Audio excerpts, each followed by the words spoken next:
महिला दिनाच्या माध्यमातून कणकवलीवासियाने एक लहानापासून मोठ्यांपर्यंत महिलांनी सहभाग दाखवून एक चांगले कार्यक्रमाचं आयोजन केलं होतं। त्या कार्यक्रमाबद्दल आमचे आंदोलकर साहेब, आमचे आनंद नाचणेकर माजी तालुकाध्यक्ष, इकडे जिल्हाध्यक्ष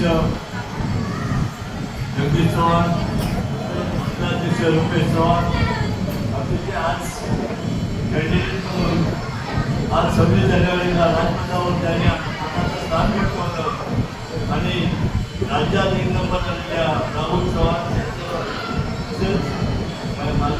महिला अध्यक्ष बाजी शिंदे, कार्याध्यक्ष अश्विनी आचरेकर, विवेक सिंगावकर, विवेक चव्हाण, रुपेश चव्हाण खोंडा, या तालुक्याचे सर्व संचालक ब्रह्माचे तालुकाध्यक्ष रोशन आणि त्यांचा आज वाढदिवस आहे, त्यांच्यासाठी मात्र टाळ्या झाल्या पाहिजे। शेखर चव्हाण आज खरोखर मनापासून काम त्यांच्या ठिकाणी करतात आणि मनापासून त्यांचं गोष्टी असतात। ते कसे मनापासून अंतर दिसायला लांब राहतात, ते थोडंसं अंतर ठेवून तसं आमचा सिंगावर विवेक चव्हाण याचा सुद्धा आज वाढदिवस, त्याला सुद्धा टाळ्या होऊ देत।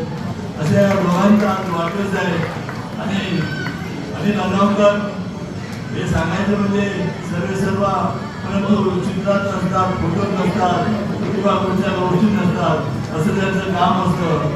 आणि आज जमलेल्या या महिला मंडळाच्या माध्यमातून सर्व पदाधिकारी उपस्थित सर्व महिला, आमचे या कणकवली तालुक्यातील सर्व भागातून आलेले सर्व पुरुष महिला, तसेच सूत्रसंचालन करणारे आमचे कुमार सर, आर्यवर्धनचे आमचे चव्हाण आणि सर्व मान्यवर, सर्वांना धन्यवाद देतो की आपला कार्यक्रम असल्यानंतर आपण यशस्वीपणे राबवता आणि तो चांगल्या प्रकारे राबवता।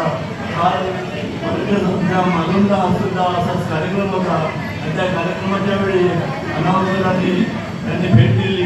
एक समाधान होतं की प्रत्येक भागात जाऊन भेट देतात, जिल्हा परिषदेच्या समितीने जाऊन भेट देतात, ही कौतुकाची बाब मानली जाते आणि त्या दृष्टिकोनातून आजचा हा कार्यक्रम यशस्वी झाला। त्याबद्दल धन्यवाद देऊन मी सर्वांना शुभेच्छा देतो।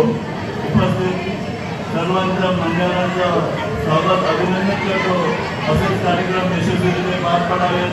आज अनिल शेखर आणि त्यांची टीम व्यवस्थित काम करते, त्याचबरोबर तुम्ही सुद्धा सर्वांनी महिला मंडळांनी आणि पुरुषांनी चांगली एक साथीने एका जोडीने काम करावं अशी ती तुम्हाला सर्वांना विनंती करून मी आपली सर्वांची रजा घेतो। जय हिंद, जय संत सेना।